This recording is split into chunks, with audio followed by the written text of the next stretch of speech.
Hello everyone, welcome to ATP star learning platform. तो I hope last video में हमने mechanical waves का revision किया और हमने इस तरीके से रिवीजन किया, हम उस एक लेक्चर के थ्रू उस टॉपिक के सारे एक इंडिविजुअल जो सब टॉपिक्स हैं उससे गो थ्रू करें और उसके जो की मैथमेटिकल पॉइंट्स हैं जो कि प्रॉब्लम सॉल्विंग में काफ़ी इंपॉर्टेंट है, हमने वो एक्सप्लोर किए। तो this will complement our previous video. पिछले वीडियो में हमने मैथमेटिकल फ्रेमवर्क इंक्लूडिंग एक्सप्रेशंस और डेफिनेशंस पे ध्यान दिया। आज हम थोड़ा सा इन रिलैक्स्ड वे विजुअलाइज करने की कोशिश करेंगे कि जो मैथमेटिकल चीज़ें, जो mathematical equations mechanical waves chapter में हमसे एक्सपेक्ट की जाती है, actually in the physical world वो किस तरीके से काम करेगी, राइट? इस चैप्टर में अगर आप विजुअलाइजेशन ठीक से कर पा रहे हैं so it will do wonders. आप क्वेश्चंस बहुत आसानी से और बहुत जल्दी सॉल्व कर पाएंगे। ओके, तो एक छोटी सी वर्चुअल लेबोरेटरी यहाँ पे है from PhD simulation and let's see कि क्या हमें इससे विजुअलाइजेशन क्लियर होता है। ओके, तो लेट्स से हमने यहाँ पे एक अपनी स्ट्रिंग इमेजिन की, ये छोटे छोटे मॉलिक्यूल से मिलके बनी है, राइट? जैसा कि हमने अपने मैथमेटिकल डेरिवेशन में अज्यूम किया था। तो हर मॉलिक्यूल एक दूसरे से जुड़ा हुआ है, just like two little small springs, right? Let's say यहां मैंने एक पल्स जनरेट की। Okay, did you see that? हमने एक पल्स जनरेट की और वो पल्स ट्रांसफर कर रही है, ट्रैवल कर रही है in the let's say positive x axis. Okay, हमने इसे मान लीजिए इनफाइनाइट स्ट्रिंग लिया है, तो हमने पल्स जनरेट किया, वो पल्स आगे बढ़ गई।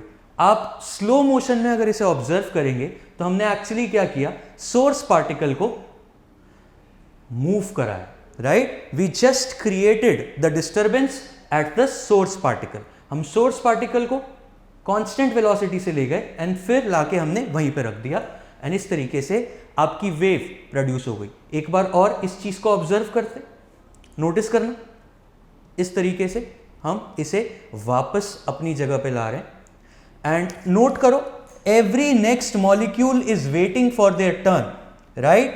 हर नेक्स्ट मॉलिक्यूल अपनी टर्न का वेट कर रहा है, राइट? तो इस तरीके से डिस्टर्बेंस आगे प्रोपोगेट कर रहा है। आप नोट कर सकते हो, क्या ये मॉलिक्यूल खुद उठ के एक जगह से दूसरी जगह जा रहा है? Is this happening? Let's say हमने इस तरीके से ये मोशन किया, तो क्या ये मॉलिक्यूल उठ के एक्स में ट्रैवल कर रहा है? नहीं, only the energy is transferring. Okay, let's say इस प्रोसेस में हम एक की जगह मल्टीपल वेव्स क्रिएट करें, राइट? इस तरीके से हमने मल्टीपल वेव्स क्रिएट कर दी। So this is called a wave train. इसको हम एक वेव ट्रेन बोलते हैं जब हम मल्टीपल पल्सेस एक स्ट्रिंग पर क्रिएट कर रहे हैं, राइट? तो कंटिन्यूअस डिस्टर्बेंस उस स्ट्रिंग में ट्रैवल कर रहा है। आप एक और इंटरेस्टिंग चीज नोट कर सकते हो, हम स्ट्रिंग का वेलोसिटी, इस डिस्टर्बेंस के ट्रैवल करने का वेलोसिटी चेंज कर सकते हैं अगर हम इसके अंदर टेंशन को चेंज कर दें।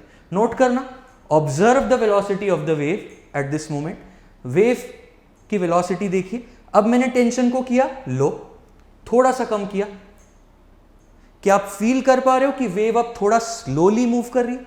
क्योंकि टेंशन कम करने से इस वेव की स्पीड कम हो गई और वेव की स्पीड कम होने की वजह से ये अब स्लोली ट्रैवल कर रहा है। लेट्स से मैंने टेंशन और कम कर दिया, अब देखिए और ज्यादा स्लो आपका वेव हो चुका है। Is this fine? So let's say अब आप इस वेव को प्रोड्यूस कर रहे हैं, तो इस तरीके से आपको ये वेव नजर आएगा। ओके, लेट्स से फिर से मैंने टेंशन को बढ़ा दिया एंड मैंने एक वेव प्रोड्यूस किया, तो again the speed will be reinstated to the original value. मान लीजिए ये काम मैं मैन्युअली करता हूं और मैंने कोई फिक्स्ड मोशन नहीं दिया, मैंने सिर्फ सोर्स पार्टिकल को रैंडमली मूव किया। सी, इस तरीके से मैं एक रैंडम फैशन में इस सोर्स पार्टिकल को मूव कर रहा हूं, मेरी मर्जी से मैं इस सोर्स पार्टिकल को मूव कर रहा हूं। नोट करो, मैं ट्रेपेजियम भी बना सकता हूं, राइट? मैं ट्राइंगल भी बना सकता हूं, मैं एक कर्वी वेव भी बना सकता हूं, साइनोसॉइडल वेव भी इससे बना सकते हैं, राइट? इस तरीके से। और हमने लास्ट लेक्चर में देखा था कि अगर इस सोर्स पार्टिकल के मोशन को हम परफेक्टली सिंपल हार्मोनिक कर दें तो हमें हार्मोनिक वेव्स जनरेट होती हुई मिल जाएगी। नोट कीजिए। सो कैन यू सी, हमने इस सर्कुलर मोशन के थ्रू इस सोर्स पार्टिकल को SHM दे दिया, SHM करवा दिया। अब हम मैथमेटिकली कॉल ले सकते हैं कि इस पार्टिकल का मोशन साइनोसॉइडल है, right, something of the order a sin omega t plus something, right. तो एक साइन वेव हमारी स्ट्रिंग पे बन जाएगी, राइट। आप इसे एक पल के लिए देखोगे। सो कैन यू ऑब्जर्व, इसको आप एक लैम्डा डिफाइन करते हैं, करेक्ट, इसको आप एक लैम्डा डिफाइन करते हैं लाइक दिस, ओके। लेट से अब मैं इसकी टेंशन के साथ छेड़छाड़ करूंगा। लेट से मैंने इसकी टेंशन हाफ कर दी। टेंशन हाफ करने से क्या हुआ? टेंशन हाफ करने से इस वेव की वेलोसिटी कम हो गई। वेलोसिटी कम होने से इसका वेव नंबर बढ़ गया, या फिर ये कह लो वेलोसिटी कम होने से इसका लैम्डा कम हो गया। नोट करो, अब इसका लैम्डा इत्तू सा है, राइट, इत्तू सा इसका वेवलेंथ है, करेक्ट। लेट से मैं इस टेंशन को और कम कर दूं लाइक दिस, तो क्या आप नोट कर पा रहे हो? इसका लैम्डा और कम हो चुका है। मैं अगर इसको पॉज करूंगा तो अब आप नोट करो, इस ग्रीन मॉलिक्यूल से लेके यहां तक this can be defined as 1 lambda. अब इसका लैम्डा बहुत छोटा हो चुका है। तो इस तरीके से आपकी वेव का वेवलेंथ डिफाइन होता है, करेक्ट। ये तो बात हो गई टेंशन की। हम फ्रीक्वेंसी के साथ भी खेल सकते हैं, करेक्ट। लेट से अभी हमारी फ्रीक्वेंसी यहां पर फिक्स्ड है, हमने फ्रीक्वेंसी थोड़ा सा इंक्रीज किया और हमने टेंशन को चेंज नहीं किया। ध्यान देना, फ्रीक्वेंसी को इंक्रीज किया, टेंशन को चेंज नहीं किया, तो क्या हमारा लैम्डा कम हो गया? क्योंकि वेलोसिटी ऑफ वेव सेम है, v equals to F lambda, velocity same है, तो अगर फ्रीक्वेंसी को बढ़ाया तो वेवलेंथ कम हो जाएगा, करेक्ट। अगर आप फ्रीक्वेंसी को घटाएंगे तो वेवलेंथ बढ़ जाएगा। This is one wavelength, correct. अगर आप फ्रीक्वेंसी को और घटाएंगे तो वेवलेंथ और कम हो जाएगा। क्या आप देख पा रहे हैं? एंड स्लोली अगर मैं फ्रीक्वेंसी को बढ़ाता हूं तो सी आपका वेवलेंथ कम होता चला जा रहा है। Can you see that? तो कितना इंटरेस्टिंग चीज है, आप इसे खेल सकते हैं इस चीज के साथ। लेट्स सी, हम इसे स्लो मोशन में देखें, राइट। तो स्लो मोशन में हम टेक्निकली इस सोर्स पार्टिकल का सिंपल हार्मोनिक मोशन करा रहे हैं, extreme mean extreme mean extreme, and बाकी सारे particle they are just following what this particle has done in the past, okay. तो अभी ये पार्टिकल जो काम कर रहा है, थोड़ी देर बाद ये कर रहा है, उसके थोड़ी देर बाद ये कर रहा है, एंड सो ऑन। तो अगर आप और थोड़ा गौर से देखोगे, लेट से हम इसे पॉज कर लेते हैं, अगर आप और नोटिस करोगे तो ये वाला ग्रीन मॉलिक्यूल और ये वाला green molecule exactly same phase में मूव कर रहा है, right. Mind the word face. Same phase में मूव करने का क्या मतलब है? कि अगर आप इन दोनों मॉलिक्यूल का फेजर ड्रॉ करोगे तो वो phasor exactly same angle show करेगा। सी, जब ये दोनों अपने एक्सट्रीम पे गए तो वो एक साथ अपने एक्सट्रीम पे गए, या एंड जब दोनों अपनी मीन पोजीशन पे आएंगे तो वो एक साथ मीन पोजीशन पे आएंगे। Is this correct? So this is how it goes. इस तरीके से आप एक वेव प्रोड्यूस कर रहे हैं। आगे बढ़ते हैं, अब बात करते हैं रिफ्लेक्शन की। तो रिफ्लेक्शन के लिए हम क्या करेंगे, नोट करना। सो लेट्स से हम रिफ्लेक्शन एट लूज एंड पढ़ना चाहते हैं, राइट। हम यहां से एक वेव पल्स जनरेट करेंगे और हम देखेंगे कि वो वेव पल्स स्ट्रिंग पे ट्रांसफर करने के बाद ये जो ओपन एंड है, लूज एंड है, इस पर किस तरीके से हमारी वेव रिफ्लेक्ट करती, ओके। लेट्स से मैंने एक पल्स जनरेट किया, ये पल्स ट्रांसफर हो रही आगे and it will reflect at the loose end. Note करो, वो सेम डायरेक्शन में रिफ्लेक्ट होके वापस आ चुकी है। Did you notice that? Correct. And क्योंकि यहां पे हमने रिजिड एंड रखा हुआ है तो रिजिड एंड पे रिफ्लेक्ट होने के बाद पल्स इन्वर्ट हो चुकी है, राइट। तो आई होप आप याद कर पाओगे वो केस जब आपको बताया गया था कि ओपन एंड पर रिफ्लेक्शन सेम फेस पे रिफ्लेक्ट होता है, पर जब आप रिजिड एंड पर वेव को रिफ्लेक्ट करते हैं तो एक पाए का फेस चेंज आता है, राइट। मतलब जो वेव है वो पाए से चेंज कर जाती है उसका फेस, राइट। तो इस तरीके से ये इन्वर्ट हो गई। अब नोट करो, ये इन्वर्टेड वेव जा रही है ओपन एंड पे रिफ्लेक्ट के लिए, तो ओपन एंड पे अगेन इन्वर्टेड वेव वापस लौट गई, राइट। एंड इन्वर्टेड वेव अगर एक रिजिड एंड पर जाएगी तो वो रिफ्लेक्ट होने के बाद इस तरीके से इन्वर्ट हो गई, correct. Again it will hit at the open end and same direction में, सेम फेस में ये वापस लौट जाएगी। So that is how we conclude कि एक रिजिड एंड पर पाई का फेस चेंज आता है और एक ओपन एंड पर कोई फेस चेंज नहीं आता। लेट से हम यहाँ पे इस ओर भी हम फिक्स्ड एंड ले लें, राइट, इस ओर भी हमने फिक्स्ड एंड ले लिया। अब लेफ्ट एंड राइट दोनों एंड्स पर आपकी स्ट्रिंग जो है वो फिक्स्ड है, तो मैंने एक पल्स जनरेट की, करेक्ट, नोट करो। अब फिक्स्ड एंड पर, रिजिड एंड पर ये रिफ्लेक्ट होगी तो it will get inverted. Normal speed पे इसको देखते हैं, राइट, इस तरीके से काम होगा। क्या आप देख पा रहे हैं? हर रिजिड एंड पर रिफ्लेक्ट होने के बाद it is getting inverted, correct. Then let say हम इस तरह की वेव में रिफ्लेक्शन कराते हैं एट ओपन एंड।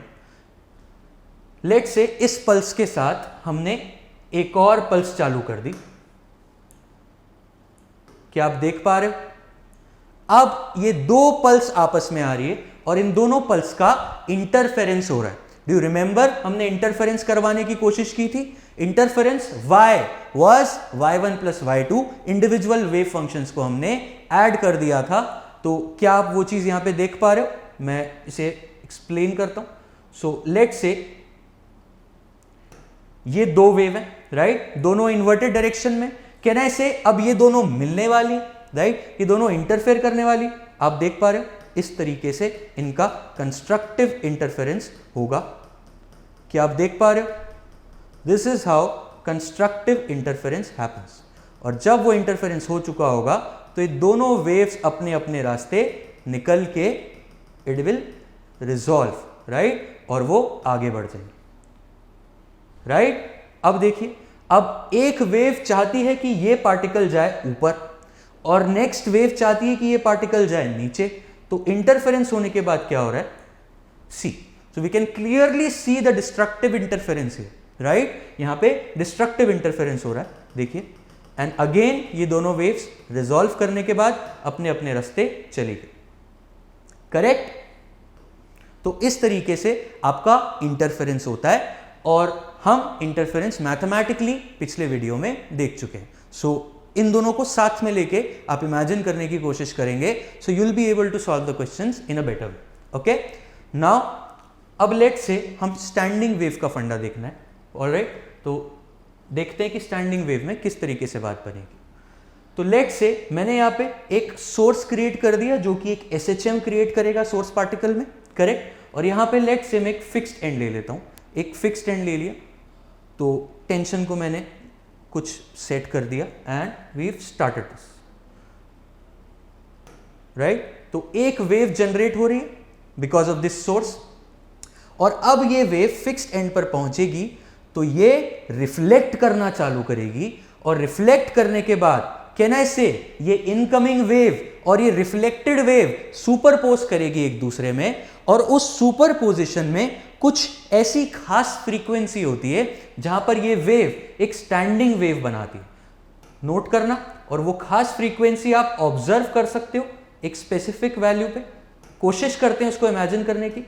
तो क्या आप देख पा रहे हो, ये ग्रीन मॉलिक्यूल्स जो हैं ये ऑलमोस्ट नोड्स की तरह काम कर रहे हैं। भाई यहां पे हम परफेक्ट स्टैंडिंग वेव इसलिए नहीं बना पा रहे क्योंकि हमें फिक्स्ड एक फ्रीक्वेंसी चाहिए। उस फिक्स्ड फ्रीक्वेंसी पर ये सारे ग्रीन डॉट्स परफेक्ट नोड्स बन जाएंगे। और नोड्स मतलब कि भाई हम कहीं नहीं जाने वाले, हमारी लूप में सब SHM कर रहे हैं, सब सेम फेस में है, पर मेरा SHM मिनिमम एम्पलीट्यूड के साथ है। इसे हम बोल देंगे एंटी नोड, इसको anti node, anti node, anti node, anti node and so on, right. तो सारे एंटी नोड्स वो भाग्यशाली पॉइंट्स हैं जहां इनकमिंग वेव और रिफ्लेक्टेड वेव का कंस्ट्रक्टेड इंटरफेरेंस हुआ है, करेक्ट। और ये सारे नोड्स वो सारे पॉइंट्स हैं जहां इनकमिंग वेव और रिफ्लेक्टेड वेव का डिस्ट्रक्टिव इंटरफेरेंस हुआ है, ऑलराइट। तो कैन आई से सारी पॉसिबिलिटीज हैं इसी स्ट्रिंग पर, constructive interference, destructive interference, phase difference 90, phase difference 89, phase difference 42, वो सारे मॉलिक्यूल्स यहां पे प्रेजेंट है और इस तरह की आपको एक स्टैंडिंग वेव दे रहे, राइट। आप नोट कर पा रहे हो, ये पार्टिकल ऑसिलेट कर रहा है इतने ज्यादा एम्पलीट्यूड पर, ये पार्टिकल ऑसिलेट कर रहा है छोटे एम्पलीट्यूड पर, करेक्ट। एंड जो ग्रीन मॉलिक्यूल्स हैं ये मिनिमम एम्पलीट्यूड पर ऑसिलेट कर रहे हैं, right, they are almost nodes. और अगर आप फ्रीक्वेंसी को क्योंकि ये दोनों एंड पर फिक्स हैं तो आप integral multiple of v by 2l कर देंगे तो ये सारे ग्रीन पॉइंट्स एब्सोल्युटली रेस्ट पर आ जाएंगे। ओके, उस केस में हम बोलेंगे कि भाई एक स्टैंडिंग वेव बन गई, right, fixed at both and. फिर हम बात करेंगे फर्स्ट हार्मोनिक है कि सेकेंड हार्मोनिक है कि थर्ड हार्मोनिक है एंड सो ऑन। ओके, तो इस तरीके से आप इन स्टैंडिंग वेव्स को विजुअलाइज करते हैं,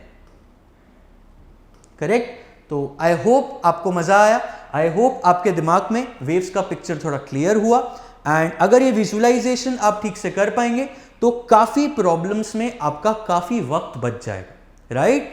physics is about math but physics in our syllabus is also about a lot of good visualization. So I hope this video will help you in visualizing the questions in mechanical waves and you'll be able to solve them in your exams effectively.